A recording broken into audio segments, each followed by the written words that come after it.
Welcome to KiwaniTalk, we're a public information program put together by people from the Dearborn Kiwanis Club, help from students and faculty at Dearborn High School, my alma mater. Welcome, I'm Gary Gardner. This is the longest running cable access program in the entire world. We're happy to be here and happy to have, not the longest running public servant in the world, but a long-term public servant and fixture in the Dearborn Heights area, Sam Baydoun. Thank you, Gary. It's good to be here. Thank you for having me. It's good to see you again, Sam. You know, like local boy made good. You're on the Wayne County Commission and all those sort of things. But you know, local boy. How did you wind up in Dearborn? What's your path? Well, I came here in 1978 at the height of the Lebanese Civil War. I came with my family. I was 15 years old. I didn't speak a word of English. I always share the story. On my first day going to Fortson High School, I get lost somewhere around Kenilworth or Argyle. All the houses looked the same. And you know, I didn't know where to go. And there was a man outside cutting the grass, and he looked at me and he's talking to me, but I couldn't understand anything. The only thing I could say is Fortson. Right. And he went that way. Okay. Okay. That was my first experience on the first day of school. So I attended Fortson High School. I graduated in 1981. I attended Henry Ford College. And then I went on to Detroit College of Business. I had a soccer scholarship. I was a big soccer fan and a player in my days in the 80s. And then I have a bachelor degree in business. Upon graduation, I got my real estate license and I started working with my brother. I don't know if you remember, he used to have an office on Ford Road in East Dearborn, G&B Realty at the time, Ford Road and Orchard. So I was with my brother for 4 years, and then I moved to Century 21 in 1990. So I've been with Century 21 with Bob Curran, great broker, great friend. I've been with Bob since 1990. And 2018, I decided to give back to the great city of Dearborn that made me who I am in terms of my success in real estate. And I ran for public office after Gary Warnchuk left the seat and he ran for state senate. It was an open seat, and I won in 2018. And then I ran again in 2020. I was unchallenged, and here I am in 2022. I won the primary, and I have a challenger in November. Well, the challenge makes you stronger, right? Oh yeah, of course. That's what you need to do. Yes. So, a couple of things, a couple of tracks we can talk about here, and let's talk about the real estate track, because that's been a hot market for a long time, and it's most individuals' biggest asset, the thing they own, is their house. Market's been crazy for a while. What's gone on with the market the last few years, and where is it now? So when COVID hit in 2020, it kind of put a pause, a hold on everything, including the real estate market. Ironically, you would have thought you would see a lot of homes come on the market, after so many people lost their jobs. But it was the opposite. We had a lack of inventory that started after the pandemic, and houses started selling for more than the asking price. It was crazy. I mean, there's a house in the country club in my neighborhood that was listed for $500,000 and sold for $711,000. $211,000 over asking price. You have buyers coming in. You have multiple offer situations, no contingencies on their offers. People are bidding over asking price. And I felt bad for a lot of the young buyers that are coming into the market. Like my son got married last year, but luckily, we have a condo as an investment. He stays in it. It's hard for a lot of the newcomers, the new buyers, to compete with these multiple offer situations where buyers would pay any appraisal deficiencies out of their pocket, because these homes are not appraising for what they're selling for. And that appraisal means if you're going to get a mortgage, you have to get a certain percentage of equity before the mortgage company will allow you to give you the benefit of borrowing money from them. Exactly. And so you put more cash out of your pocket. You have to put more cash, and like the house that sold for $711,000, it didn't appraise for that. It probably appraised for $500,000, but the buyer paid the 20% down payment based on the $500,000 plus the 211,000. Okay, and sellers were very, very happy.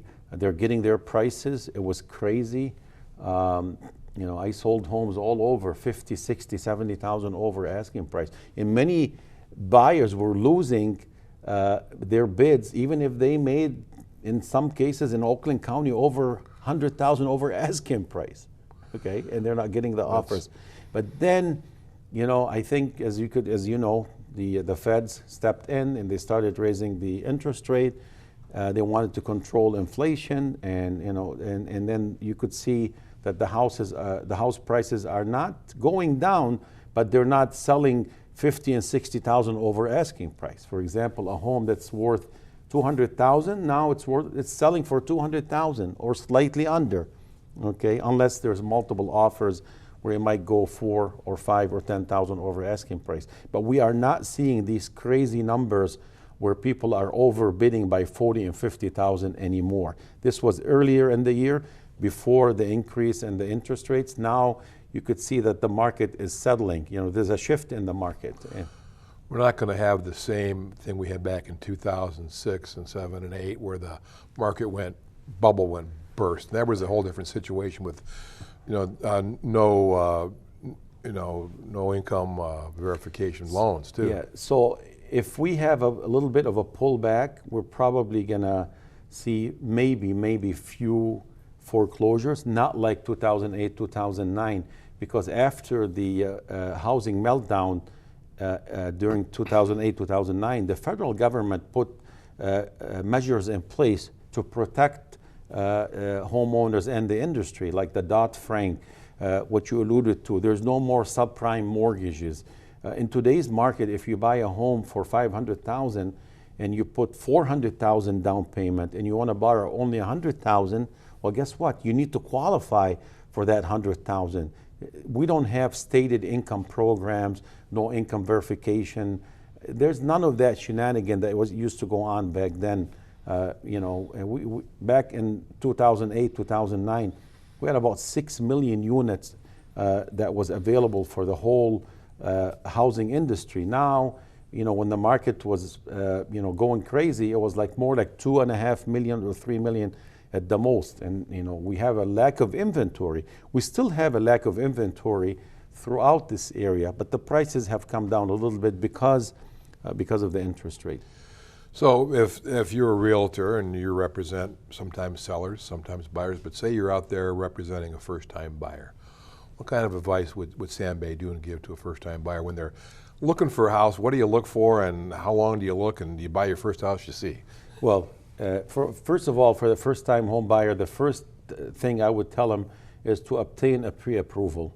Know what your limits are. What kind of a house can you afford? Once you get the pre-approval, then pick an agent that is going to dedicate his time and efforts to find you your dream home. And, you know, don't go from one agent to another. That doesn't work, because a lot of these agents, they invest their time and money and gas and they drive around. So just, you know, make a commitment, stay with one agent and let that agent find you your dream home. Once you find the house and you make an offer, obviously you would consult with your agent. If there are multiple offers, you put a strategy. Do I want to bid over asking, or do I just bid at the asking price? My other advice, especially for first-time home buyers, if they are buying homes for Dearborn Heights that are older, I would highly recommend they do private inspections, because the city inspections being done, for example, in Dearborn and Dearborn Heights, they basically look for the safety items like smoke detectors, hand drills, things like that. They don't go into the attic, they don't look for mold, they don't look for leaks in the basement. That's where the private inspector comes in, especially if you're going in with a minimum down payment, FHA or 5% or 10% down. You don't want to go in and you start borrowing money, you know, to fix the house. Yeah. Well, my daughter Kelly actually works for Curran and Oberski, where you work. Yeah, I know Kelly very well. And she went to work for Bob Curran like you did, Yeah. and someday she's going to be snipping at your heels for the leader of sales. But she always recommends to her customers, her buyers, get an inspection, she's got a pretty good inspector who does a thorough, Yes. A to Z and 1 to 100 inspection, and all of a sudden you find things out, and that helps you sometimes with the negotiation process too. It makes you feel better about some of the things that you see. It does. And for a first-time home buyer, make a list of must-do or must items to have in a home. For example, some people would like a 2-car garage. They will not compromise on that. 1-car garage will not do for them. Some of them might say we want attached garage, okay? And make a priority list. You're not going to find everything you need in a home, basically. You got to go in and make some modification. The most important part of any home is the kitchen, the bathrooms, and the living area, the living space. Right. Yeah. Turns out I have a no-car garage because I can't fit anything into because of all the stuff I've accumulated over the years. So that's part of that. Yeah. So, the real estate market is a big, it kind of ties into your job as a public servant with the Wayne County Commission too. But people we vote for Wayne County Commission, but what is the Wayne County Commission? What does it do? Good question. The Wayne County Commission is the legislative body of Wayne County. Think of us, there are 15 commissioners in Wayne County. Each commissioner represents a district, and the district averages of a population of 120,000 population. There are 1.7 million residents that live in Wayne County, so it's divided among 15 commissioners. I represent the city of Dearborn, the city of Allen Park. Next year I would be representing Dearborn and half of Allen Park because of the shift in the population. Every 10 years we do the census. There was a shift, so they redrew the map, and I still represent all of Dearborn and a portion of Allen Park. So we are the legislative body. Think of us as the city council members on the county level. Okay. And the executive, Mr. Evans, he's like the mayor of Wayne County, if you will. Okay, so there's checks and balances between the executive branch of government and the legislative branch of the county government. We vote mainly on the budget. We just passed the budget for $1.8 billion. That's with a B. Yeah, with a B, yeah, $1.8 billion. Big budget. Yeah, it's a big budget, more than what we passed. One of our biggest expenses, obviously, is the roads. Wayne County maintains 1,400 miles of roads in Wayne County, and we get a lot of money actually from the state and from the federal government,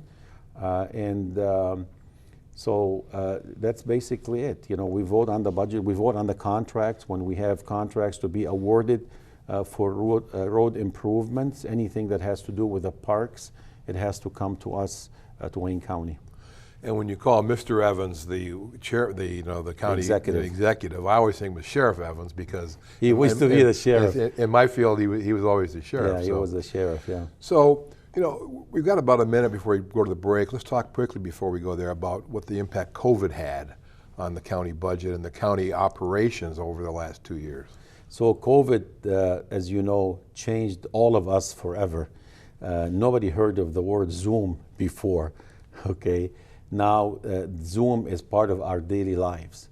I was asking you earlier, as an attorney, you appear in front of judges on Zoom. We have to appear in person. We were on Zoom during COVID. So there's a lot of things that happen. Obviously, when you have to cut your staff and you have to tighten the belt a little bit, if you will. But many things that happened during COVID, a lot of businesses were suffering. And in Wayne County, under the leadership of Warren Evans and Khalid Rahal, who left the county right now, and Asad Turfi, who became now the deputy Wayne County executive, Wayne County, through the Wayne County Commission, we approved like millions of dollars in grants for small businesses so they can stay open. I can't have the numbers in my hand right now, but we really worked very hard to help businesses stay open. That was the biggest challenge, and obviously we brought the vaccine site to the city of Dearborn and the testing sites. We faced a lot of challenges, but we came we came through because we stuck together, and I think we're going to be fine. Wayne County is in great shape. We're in good shape. We're going to continue our discussion about Wayne County, about all things Wayne County with Sam Baydoun from the Wayne County Commission. But first, we got some words about Kiwanis. Don't go away. We'll be right back.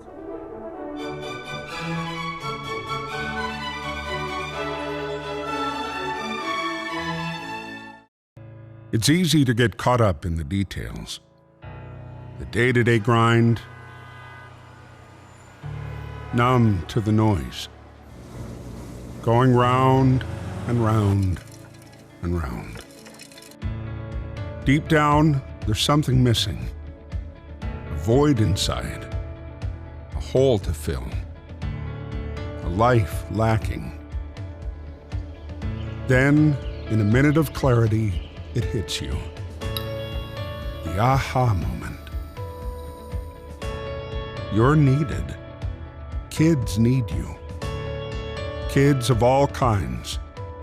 All these funny, rambunctious, sweet, attention-seeking, vulnerable bundles of energy. They need your love and support. Some have huge life hurdles. Poverty, disease, hunger. And they're reaching out for you. Around the corner, around the world. You are a Kiwanian at heart, a role model, a guide, a builder of dreams. Together, we are Kiwanis, passionate and strong, ready to move mountains or grains of sand. Imagine every child reaching their potential. The power to help is in you. It's not about us. It's about them.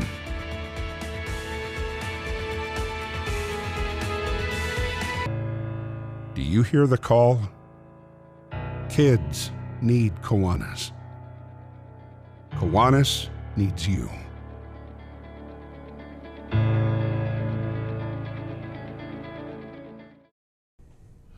Welcome back to KiwaniTalk. I'm your host, Gary Gardner. This episode with Sam Baydoun from the Wayne County Commission, real estate salesperson extraordinaire from Kern and Oberski in Dearborn Heights, longtime Dearborn resident. Sam, welcome back to the show.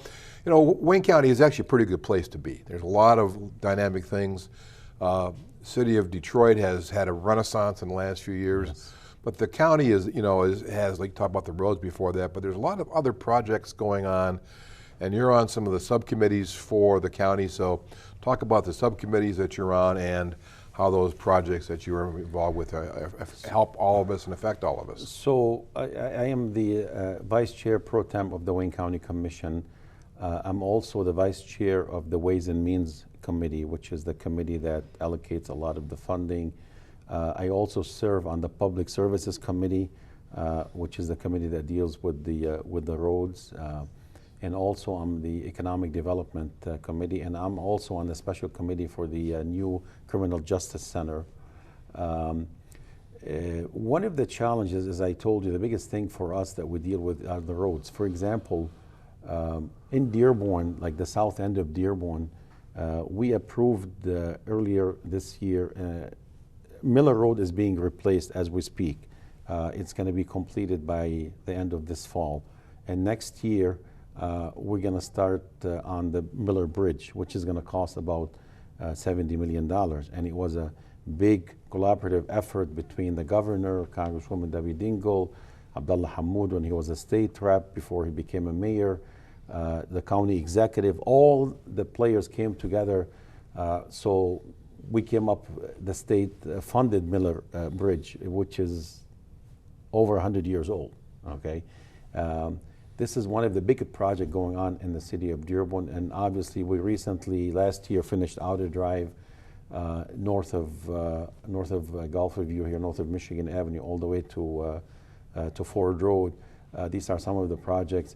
Oakman Boulevard in East Dearborn between Ford Road and Michigan Avenue, that small stretch, that's county maintained. So we maintain a lot of the roads, even the MDOT roads. Wayne County maintains those roads on behalf of the state. For example, if you're driving on Ford Road during the pothole season, That's pretty much every day. yeah, you call the number 1888 road crew, and it goes into a system, and they give you a reference number. If it's county road, they'll take care of it. Even if it's MDOT, we still maintain MDOT. We will maintain the roads for MDOT also. As you can see now on Ford Road and Michigan Avenue, there's a lot of construction going on. Why are they doing them both at the same time? It's impossible to go east or west from Dearborn anywhere. And by the way, Wayne County is not doing those two projects. It's MDOT that's doing them. We are doing the project on Evergreen by the college and the university there between Michigan Avenue and Ford Road. It was very bad. It's being done. It's going to be completed also this year. There's a lot of exciting things happening in Wayne County.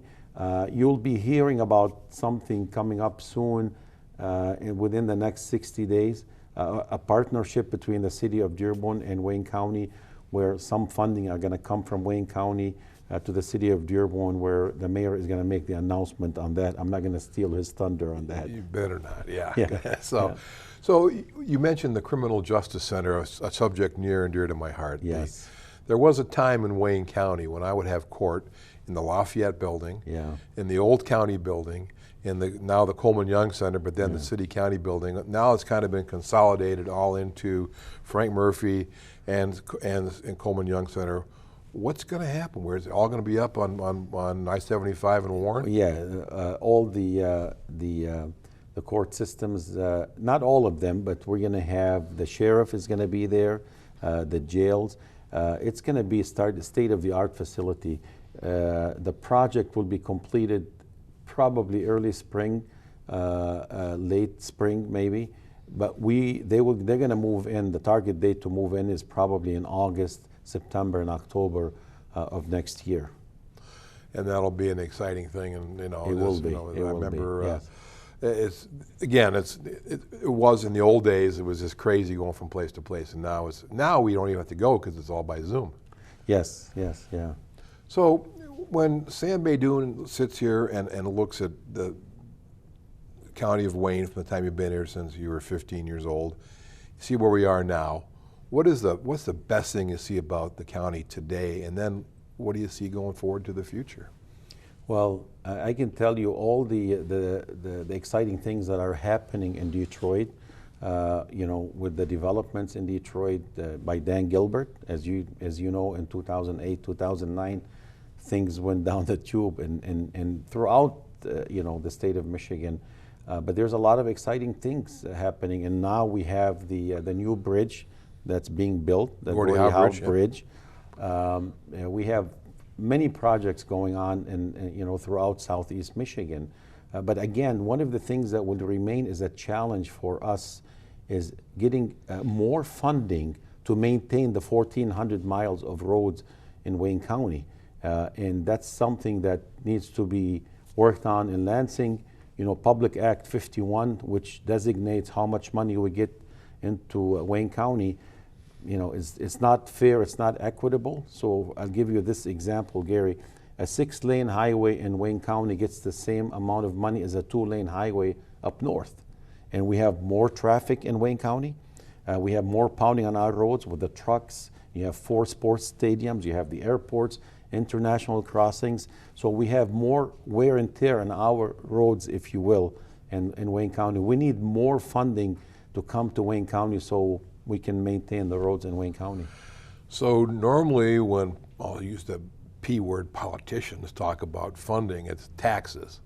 But we're trying to avoid the taxes and try to avoid that and get it from other sources, which I think is a good thing. How much concern does the commission have for like people on fixed incomes, taxes, that sort of stuff? And I know it's a high priority not to increase those taxes. Yeah, of course. When we're talking about, you're talking about property taxes? Property taxes, which is a source for the county, and the other source. Yeah, that's the biggest source of revenue. Actually, Wayne County gets if you look at your tax bill, if you live in Dearborn, It's in the charter. We get like 5.8 or 5.9 mills that goes into Wayne County, and they haven't increased that for many years. The Wayne County does not have control over the property taxes in Dearborn and Dearborn Heights. All the taxes, as you know, now I'm putting my real estate hat on, all the taxes that you see on your tax bill, those are all millages that we approved as the voters.